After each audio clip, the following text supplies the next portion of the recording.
Hi hello ഇവർ വിവാഹിതരായ സീരിയലിൻ്റെ മറ്റൊരു സ്റ്റോറിയിലേക്ക് എല്ലാവർക്കും സ്വാഗതം. അങ്ങനെ തൻ്റെ അമ്മയെ ജയിലിൽ നിന്ന് രക്ഷിക്കാൻ ഭൂമി പല വിധത്തിലും നോക്കുന്നുണ്ടെങ്കിലും ഒന്നും എവിടെയും എത്തുന്നില്ല. ഈ സമയം ഭവാനി മനസ്സിലാക്കാണ് അജയും ഭൂമിയും കൂടുതൽ അടുക്കുന്നുണ്ടെന്നും മനസ്സിലാക്കുന്നതോടുകൂടെ കമാലിനെ വിളിക്കുന്നുണ്ട്. എത്രയും പെട്ടെന്ന് അവളെ ഈ ഭൂമിയിൽ നിന്ന് ഇല്ലാതാക്കണം, അല്ലെങ്കിൽ അവൾ എൻ്റെ മകൾക്കൊരു പാരയാവും. ഞാൻ ആഗ്രഹിച്ചൊന്നും നേടാൻ പറ്റില്ല. അവൾ ജീവിച്ചിരിക്കുന്നത് അപകടമാണ്. ഈ കുടുംബത്തിലെ മകളാണെന്ന് ഏത് നിമിഷവും ആ സത്യദാസും അജയും കണ്ടെത്തും. അവളുടെ കേസിന് പുറകെയാണല്ലോ. എന്തായാലും മാഡം, ഞാൻ പറ്റിയ സമയം നോക്കി ഇതിനൊരു തീരുമാനം എടുക്കുന്നുണ്ട്. അങ്ങനെ കമൽ ഏത് സമയത്തും ഭൂമിയെ പിന്തുടരാണ്. അങ്ങനെ ഭൂമി തൻ്റെ അമ്മയെയും അച്ഛനെയും ഓർത്തിങ്ങനെ ഒരു ആൾത്തറയിൽ ഇരിക്കായിരിക്കും. അന്നേരത്ത് ഭൂമി തനിച്ചിരിക്കുന്നത് കാണുമ്പോൾ നേരം സദ്യ ആയിരിക്കും കേട്ടോ. ആ സമയം കമാൽ അവൾക്കരികിലേക്ക് വരുന്നുണ്ട്, മാസ്ക് ധരിച്ച്. ഇത് തന്നെ പറ്റിയ അവസരം. അങ്ങനെ കമാൽ ചെന്നിട്ട് ഇങ്ങനെ ഭൂമിയുടെ പുറകിലൂടെ കത്തിയുമായിട്ട് അവൾക്ക് നേരെ വീശുന്ന ആ ഒരു സമയത്താണ് സത്യദാസ് അങ്ങോട്ട് വരുന്നത്. എടാ എന്നും പറഞ്ഞുകൊണ്ട് അവന് ഫൈറ്റ് ചെയ്യുന്നുണ്ട് കേട്ടോ. ആ സമയം കമൽ കുതിരി ഓടിപ്പോവാ. ആരാ മോളെ നിന്നെന്തിനാ അയാൾ കൊല്ലാൻ ശ്രമിക്കുന്നത്? എനിക്കറിയില്ല, അവൻ തന്നെയായിരിക്കും നിന്റെ അച്ഛനെയും തീർത്തത്. ഇതിൻ്റെ പിന്നിൽ എന്തൊക്കെയോ ഉണ്ട്. പക്ഷേ എൻ്റെ അമ്മയല്ലേ എല്ലാവരും കൂടെ കുറ്റക്കാരാക്കിയത്. എൻ്റെ അച്ഛൻ അന്ന് മദ്യപിച്ചിട്ടില്ല, ഫസ്റ്റ് പോസ്റ്റ്മോർട്ടം റിപ്പോർട്ടിൽ മദ്യപിച്ചിട്ടുണ്ടെന്ന് അടിവരയിട്ട് പറഞ്ഞെന്ന് അജയ് സാറ് പറഞ്ഞു. പക്ഷേ അതിലൊക്കെ എന്തെങ്കിലുമൊക്കെ ഉണ്ടാവും. അച്ഛൻ ചിലപ്പോൾ ടെൻഷൻ കൊണ്ട് ഇത്തിരിയെങ്കിലും മദ്യപിച്ചിട്ടുണ്ടെങ്കിലോ? അതൊന്നും എനിക്കറിയില്ല സാർ. പക്ഷേ ഞാൻ ഇതുവരെ അച്ഛൻ മദ്യപിച്ചിട്ട് ഞാൻ കണ്ടിട്ട് പോലും ഇല്ല എന്ന് ഭൂമി പറയാണ്. അങ്ങനെ അവളാണെങ്കിലോ ആകെ വല്ലാത്ത ഒരവസ്ഥയിലാണ്. ഈ സമയം കമാലി സത്യൻ്റെ കയ്യിൽ പെട്ടെന്നും അവൻ അവിടെ നിന്ന് ഓടി രക്ഷപ്പെട്ടാണെന്നെല്ലാം ഭവാനി അറിയുന്നുണ്ട്. ഇയാളെ എന്തിന് കൊള്ളാടോ? പകല് അവളെ പോയി കൊല്ലാൻ നോക്കിയാൽ ഇത് തന്നെയല്ലേ അവസ്ഥ. പക്ഷേ ഭൂമി ഇരിക്കുന്നിടത്ത് ആരും ഉണ്ടായിരുന്നില്ല. പറ്റിയ ആ ഒരു സമയം അതാണെന്ന് എനിക്ക് തോന്നിയത്. ഇനി ഇത്തരം വിഡ്ഢിത്തം കാണിക്കരുത്. ആ സത്യൻ്റെ കയ്യിൽ നീ എങ്ങനെയും പെട്ടിരുന്നെങ്കിലോ എല്ലാം തീർന്നേനെ. ഇല്ല, ഈ കമാലിനെ മേഡത്തിന് അറിയാഞ്ഞിട്ടാ. അങ്ങനെയൊന്നും ഈ കമാല് ഒരാളുടെ കയ്യിൽ പെടത്തില്ല. അങ്ങനെ പെടാതെ നടന്നാൽ നിന്റെ കാര്യം പോയി, അല്ലെങ്കിൽ നിന്റെ ജീവൻ എടുക്കാൻ ഞാൻ വേറെ ആരെങ്കിലും ഏൽപ്പിക്കേണ്ടി വരും എന്ന് പറഞ്ഞുകൊണ്ട് തന്നെ ഭവാനി ദേഷ്യത്തിൽ അങ്ങ് പോവാണ് കേട്ടോ.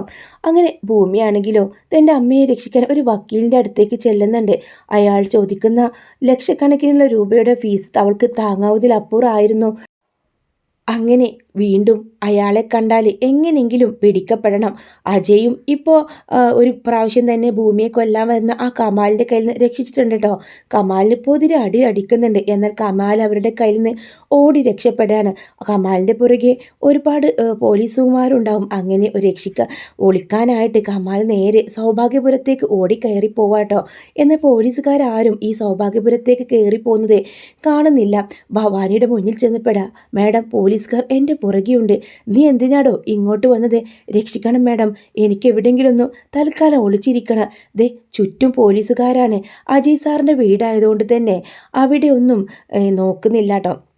ഈ ഒരു പോലീസുകാർ അതിൻ്റെ ഉള്ളിൽ കയറി പരിശോധിക്കാൻ മെനക്കെടുന്നില്ല. എന്തായാലും അവൻ ഈ പരിസരത്ത് തന്നെയുണ്ട്. ഭവാനി, എടോ ഇവിടെ നിറയെ CCTV ആണ്. നീ ഇവിടെയുള്ള കാര്യം എന്തായാലും അവരറിയാതിരിക്കില്ല. ഇവിടുന്ന് പെട്ടെന്ന് തൽക്കാലം മാഡം കുറച്ച് സമയം ഞാൻ ഇവിടെ ഇരിക്കാം, അല്ലെങ്കിൽ അവന്മാരെന്നെ പിടിക്കും. പിന്നെ എനിക്കെല്ലാം പറയേണ്ടി വരും, ഭവാനി മാഡത്തിൻ്റെ പേരുൾപ്പെടെ എന്ന് ഭീഷണിപ്പെടുത്തിയോട് കൂടെ ഭവാനി പറയണേ. എന്നാൽ നീ ഇതേ റൂമിലേക്ക് കയറ്. അങ്ങനെ കമാൽ ഭവാനിയുടെ റൂമിൽ ഒളിച്ചിരിക്കാട്ടോ. ഈ സമയം അജയ്ക്ക് വിളിച്ചിട്ട് പോലീസുകാർ പറയുന്നുണ്ട്, അജയ് സാർ നിങ്ങളുടെ വീട്ടിലേക്കാണ് ആ ഒരു കൊലപാതകി കൊലയാളി കയറിപ്പോയത്. അതുകൊണ്ട് നിങ്ങളുടെ വീടായതുകൊണ്ട് ഞങ്ങൾക്ക് സെർച്ച് ചെയ്യാനുള്ള ഒരു ഇതില്ലല്ലോ. അത് സാരമില്ല, ഞാൻ നോക്കിക്കോളാം. അങ്ങനെ അജയ് വരുന്നുണ്ട്. CCTVയിൽ നോക്കുന്ന സമയത്ത് കമാൽ അകത്തേക്ക് കയറിപ്പോവുകയും ഓടുന്നതിൽ അകത്ത് കയറിപ്പോകുന്നൊക്കെ കാണുന്നുണ്ട് കേട്ടോ. അപ്പോൾ ഈ വീട്ടിനുള്ളിലുണ്ട്. ഈ വീട്ടിൽ നിന്ന് പുറത്തേക്ക് പോകുന്ന ഒരു ദൃശ്യവും ഇതിൽ പതിഞ്ഞിട്ടില്ല. അങ്ങനെ അജയും പോലീസുകാരും കൂടെ ചേർന്ന് അവിടെയൊക്കെ നോക്കണ സമയത്ത് മുത്തശ്ശി വന്നിട്ട് ചോദിക്കും, എന്താ മോനെ? അതെ, ഒരു കൊലയാളി ഇങ്ങോട്ട് ഓടിക്കയറിയിട്ടുണ്ട്. അയ്യോ! അപ്പോൾ സംഗീതയും ആ മുത്തശ്ശിയും ഒക്കെ പേടിക്കാട്ടോ. നിങ്ങൾ ഭയപ്പെടേണ്ട, ഇവിടെ എവിടെയെങ്കിലും അവൻ ഒളിച്ചിരുന്നുണ്ടെങ്കിൽ ഇന്ന് എൻ്റെ കയ്യിൽ നിന്ന് രക്ഷപ്പെടില്ല. അങ്ങനെ എല്ലാ റൂമിലും കയറി നോക്കുക. ഭവാനിയുടെ റൂമിലെ മുന്നിൽ എത്തിയപ്പോഴും ഭവാനി എന്താ ഇവിടെ ആരുമില്ല. ഇല്ല, ഇവിടെ എങ്ങനെയെങ്കിലും ഉണ്ടെങ്കിലോ ആ കള്ളൻ ഇങ്ങോട്ട് കയറി വരുന്നത് ഞങ്ങൾ കണ്ടതാണ്. CCTVയിൽ അതിൻ്റെ ദൃശ്യമുണ്ട്. ഇവിടെ കൂടെ നോക്കണം, ഇവിടെ എവിടെയെങ്കിലും ഒളിച്ചിരുന്നാൽ നമുക്ക് കാണാൻ വേണ്ടി പറ്റില്ല. അങ്ങനെ എല്ലാ റൂമും സെർച്ച് ചെയ്യാട്ടോ. ഭവാനി ആകെ ഭയത്തിൽ നിൽക്കുക. കമാൽ അവളുടെ റൂമിൽ ഒരു കർട്ടൻ്റെ പുറകിലായിട്ടുണ്ടാവും. അത് പെട്ടെന്ന് ശ്രദ്ധിക്കില്ല എന്ന് കരുതിക്കൊണ്ട് തന്നെ അവൻ അവിടെയാണ് ഒളിച്ചു നിൽക്കുന്നത്. അങ്ങനെ അവിടെ ആ ഭാഗത്തെല്ലാം തന്നെ നോക്കുന്നുണ്ടെങ്കിലും ഭവാനിയുടെ റൂമിൽ നിന്നൊന്നും കണ്ടു കിട്ടുന്നില്ല. അങ്ങനെ ഇതെല്ലാം നോക്കിയിട്ട് ഇവിടെ ഒന്നുമില്ല. അവൻ എന്തായാലും ഇവിടെ എവിടെയെങ്കിലും ഉണ്ടെങ്കിൽ നമുക്ക് കണ്ടെത്താൻ കഴിയും. അവൻ എങ്ങനെയെങ്കിലും രക്ഷപ്പെട്ട് കാണും എന്നും പറഞ്ഞുകൊണ്ട് അജയ് താഴേക്ക് വരാൻ നിൽക്കുന്ന സമയത്ത് ആ റൂമിൽ നിന്ന് ഇറങ്ങി ഒരൊറ്റ ഓട്ടമായിരിക്കും. അത് അജയുടെ കണ്ണിൽ പെടുകയാണ്. അജയ് അവന് പിന്നാലെ ഓടുന്നുണ്ട്. അങ്ങനെ കമാലിനെ ഭവാനിയുടെ ആ മുമ്പിൽ വിളിച്ചതിന് പിടികൂടണം കേട്ടോ. അങ്ങനെ കമാലിനെയും കൊണ്ടിട്ട് ഇവർ പോലീസ് സ്റ്റേഷനിലേക്ക് പോകുന്നുണ്ട്. നല്ല ഇടിയും കൊടുക്കുന്നുണ്ട്. എന്തിനു വേണ്ടിയാണടാ നീ ആ പെൺകുട്ടിയെ കൊല്ലാൻ നോക്കിയത്? എനിക്ക് അവളുടെ അച്ഛൻ കുറച്ച് കാശ് തരാനുണ്ടായിരുന്നു. അവൾ എനിക്ക് എതിരെയാണെന്നൊക്കെ ഓരോ കള്ളം പറയാട്ടോ. ഇല്ല, വേറെന്തോ കാരണമുണ്ട്, സത്യം പറയടാ എന്ന് പറഞ്ഞുകൊണ്ട് തന്നെ അവനെ കൊണ്ട് പറയിപ്പിക്കാൻ ശ്രമിക്കുന്നുണ്ട്. സാർ, എനിക്ക് ഒരു കൊട്ടേഷൻ തന്നതാ അവളെയും അവളുടെ അച്ഛനെയും തീർക്കാനായിട്ട്. ആരാടാ കൊട്ടേഷൻ തന്നത്? അത് ഭവാനിയുടെ പേര് പറയാൻ ഭയമുള്ളതുകൊണ്ട് തന്നെ എനിക്കറിയില്ല. ഫോണിലൂടെയാണ് എനിക്ക് ആ കൊട്ടേഷൻ തന്നത്. ഒരു സ്ത്രീയായിരുന്നു. സ്ത്രീയോ? അതെ, എവിടെന്ന് എനിക്കറിയില്ല. ഏത് നമ്പറിൽ നിന്നാണ് വിളിച്ചത്? ദേ ഇവൻ്റെ നമ്പർ. എന്തായാലും ഇവൻ്റെ മൊബൈൽ ഇതെല്ലാം നിങ്ങൾ ടാർഗറ്റ് ചെയ്യണം. ഇവിടെ സൈബർ സെല്ലിൽ കൊടുത്ത് ഇവൻ്റെ നമ്പറിലേക്ക് ഏത് ഫോണിൽ നിന്നാണ് കോൾ വന്നത് എന്ന് സെർച്ച് ചെയ്യണം. അപ്പോഴാണ് കമാലിന് അബദ്ധം മനസ്സിലായത്.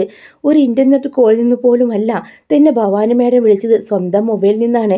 ഇനി ആ നമ്പർ ഇവരെല്ലാവരും കണ്ടുപിടിക്കോ എന്ന് ഭയന്നുകൊണ്ട് കമാൽ നിൽക്കാട്ടോ. ഈ സമയം തന്നെ ഭവാനിയും ആകെ പേടിച്ച് നിൽക്കുക. എങ്ങനെങ്ങാനും തൻ്റെ പേര് ഇതിൽ വെളുത്താവുമോ, എല്ലാവരും അറിഞ്ഞ് സൗഭാഗ്യപുരത്തിൽ തന്നെ അടിച്ചിറക്കുമോ എന്ന് ഭയന്ന് നിൽക്കായിരിക്കും. ആ സമയം അഞ്ജന വന്ന് അമ്മയോട് ചോദിക്കും, എന്താ അമ്മ ഇങ്ങനെ പേടിച്ച് നിൽക്കുന്നത്? കമാലിനെ പോലീസ് അറസ്റ്റ് ചെയ്തു, അതിന് അമ്മ എന്തിനാ പേടിക്കുന്നത്? എടി, നിനക്കൊന്നും അറിയില്ല. ആ അരവിന്ദ് അച്യുതനെ കൊന്നത് ആരാണെന്ന് നിനക്കറിയോ? ഈ കമാലിനെ. അതിന് അമ്മ എന്തിനാ പേടിക്കുന്നത്? കമാലാണെങ്കിൽ അയാൾ പോലീസ് അറസ്റ്റ് ചെയ്തല്ലോ. എടി മണ്ടി, ഞാൻ പറഞ്ഞിട്ടാ അയാൾ അങ്ങനെ ചെയ്തത്. അയ്യോ, അമ്മ എന്തിനാ അവൾ അച്ഛനെ കൊല്ലിക്കുന്നത്? അതിൻ്റെ പിന്നിൽ വലിയൊരു കഥയുണ്ട്. തൽക്കാലം നീ അറിയണ്ട. നിനക്കിവിടെ നല്ല സുഖമായിട്ട് ജീവിക്കണമെങ്കിലേ ഇതിനൊക്കെ കുറച്ച് കളി കളിക്കണം. നിന്നെ റാണിയായി വായിച്ചാനാണല്ലോ ഇങ്ങനെയൊക്കെ ചെയ്യുന്നത്. ഇതെല്ലാം കേട്ട് അഞ്ജനയ്ക്ക് വിശ്വസിക്കാനാവുന്നില്ല കേട്ടാ. ഒടുവിൽ അഞ്ജനയോട് മോളെ ഭൂമി, അത് അഭിരാമിയാണ്. അത് നിനക്കറിയോ? അവൾ ഇവിടേക്ക് വന്നാലുള്ള അവസ്ഥ അറിയാലോ നിനക്ക്. നിന്റെ അജിയെയും നിനക്ക് നഷ്ടപ്പെടും. നിന്റെ അച്ഛനെന്ന കാര്യത്തിൽ നടക്കുന്ന വല്യച്ഛനെയും നിനക്കെല്ലാം നഷ്ടപ്പെടും. നീ ഈ വീട്ടിൽ ആരുമല്ലാതായിപ്പോവും. ഇതിൻ്റെ എല്ലാം പിന്നിൽ പ്രവർത്തിച്ച് ഞാനാണെന്ന് മനസ്സിലാക്കും. അങ്ങനെ മുടിയിൽ കമാലിന് 2 കൊട്ട് കൊടുക്കുന്ന സമയത്ത് അജിയോട് പറയും, അച്യുതനെ കൊല്ലാൻ ഏൽപ്പിച്ചത് ഭവാനി മേഡാണ്. സാറിൻ്റെ വീട്ടിലെ ഭവാനി മേഡം പറഞ്ഞിട്ടാ ഞാൻ ഇതൊക്കെ ചെയ്തത്. അന്നേരത്ത് ആകെ നെട്ടി നിൽക്കാട്ടോ. കാരണം തൻ്റെ കുടുംബത്തിൽ ഭവാനിയെ തൻ്റെ അപ്പച്ചി കാര്യം പറഞ്ഞു കഴിഞ്ഞാൽ എന്തായാലും ഇവിടെ വലിയൊരു വഴക്ക് നടക്കും. തൽക്കാലം തന്നെ അറസ്റ്റ് ചെയ്യാനേ തനിക്ക് പറ്റുള്ളൂ. അല്ലാതെ തൻ്റെ കുടുംബത്തിൽ കയറി ഭവാനിയെ തൻ്റെ ആൻറ്റിയെ അറസ്റ്റ് ചെയ്താലേ ആകെ പ്രശ്നം ഉണ്ടാവുമെന്ന് മനസ്സിലാക്കിയ അജി ഈ രഹസ്യം അവിടെ മൂടി വെക്കാണ്. കമാലിനെ പോലീസ് അറസ്റ്റ് ചെയ്ത് കൊണ്ടുപോവുകയും ചെയ്യാട്ടോ. ഭവാനിയെ അംബികയെ വെറുതെ വിടുന്നുണ്ട്. ഇത് വിവാഹത്തിന് ശേഷം സംഭവിക്കുന്ന ഒരു കാര്യട്ടോ. അജയുടെയും ഭൂമിയുടെയും വിവാഹം കഴിഞ്ഞതിന് ശേഷം അവരുടെ വിവാഹം എത്തുന്നത് പോലും അജയ് ഭൂമിയെ വിവാഹം കഴിക്കുക 25 ലക്ഷം രൂപ അവർക്ക് കൊടുത്ത് അവർ രണ്ടുപേരുടെ ഒരു കോൺട്രാക്ട് മാരേജ് നടക്കാനട്ടോ. അങ്ങനെയാണ് ഇവരുടെ വിവാഹം നടക്കുന്നത്. അതിനുശേഷമാട്ടോ ഈ സ്റ്റോറി വരുന്നത്. ഭൂമി ജീവിച്ചിരുന്നാൽ എന്തായാലും അവൾ സൗഭാഗ്യപുരത്തെ പേരക്കുട്ടിയാണെന്നും അതുപോലെ ഭവാനിയുടെ കഥകളൊക്കെ അറിയുമെന്നൊക്കെ കരുതിക്കൊണ്ടാണ് അവളെ തീർക്കാൻ വേണ്ടി വീണ്ടും ഈ ഒരു ശ്രമം നടത്തുന്നത്. എന്തായാലും ഭവാനി തൽക്കാലത്തേക്ക് രക്ഷപ്പെടുന്നുണ്ട്. പക്ഷെ അജയ്ക്ക് അറിയാം ഭവാനിയാണ് ഇതിനെല്ലാം പിന്നിലെന്ന്. തൻ്റെ ഭൂമിയെയും കൊല്ലാൻ നോക്കുന്നത് ഭവാനി ആൻറ്റിയാണെന്ന കാര്യം അജിക്ക് മനസ്സിലാക്കുന്നതോടുകൂടെ ആൻറ്റിയോട് പറയുന്നുണ്ട്. ആൻറ്റി ചെയ്തു വെച്ച കാര്യങ്ങളെല്ലാം കമാൽ എന്നോട് പറഞ്ഞു. പക്ഷേ ഈ സത്യം ഞാൻ പുറത്ത് പറയാത്തത് മുത്തശ്ശിയെയും എൻ്റെ അമ്മയൊക്കെ ഒരുപാട് വേദനിപ്പിക്കും എന്നതുകൊണ്ടാണ്. പിന്നെ വല്യച്ഛൻ ചെയ്ത ഒരു തെറ്റാണല്ലോ അന്ന് ആ കേസിൽ നിന്ന് അമ്മാവന് ചെറിയമ്മാവന് അങ്ങനെ ഒരു ആത്മഹത്യ ചെയ്യേണ്ടി വന്നത് അതിൻ്റെയൊക്കെ ഒരു പരിഹാരം ആയതുകൊണ്ട് കൂടിയാണ് ഞാൻ ഈ കാര്യം ഇപ്പോൾ വെളിയിൽ പറയാത്തത്. പക്ഷേ അത് എന്നേക്കുമായി രക്ഷപ്പെടലാണെന്ന് കരുതേണ്ട. എനിക്കിതങ്ങനെ മറച്ചു വെക്കാനൊന്നും ആവില്ല. ഞാനൊരു പോലീസ് ഓഫീസറാണ്. സത്യസന്ധം മാത്രമേ ഞാൻ ചെയ്യൂ. കമാലിനെ കൊണ്ട് കൊട്ടേഷൻ കൊടുപ്പിച്ച് ചെയ്യിച്ചത് ഭവാനി ആൻറ്റിയാണെന്ന കാര്യം തൽക്കാലം മാത്രം ഞാൻ മറച്ചു വെക്കത്തുള്ളൂ എന്ന് പറയുന്നുണ്ട് കേട്ടോ. അങ്ങനെ ഭവാനി ആകെ ഇല്ലാതായി പോവുക. അജയ് എല്ലാ കള്ളത്തരങ്ങളും കണ്ടുപിടിച്ചെന്ന് അവൾക്ക് മനസ്സിലാകുന്നുണ്ട്. വരാൻ പോകുന്ന ഒരു അടിപൊളി എപ്പിസോഡാണ് കേട്ടോ ഇത്.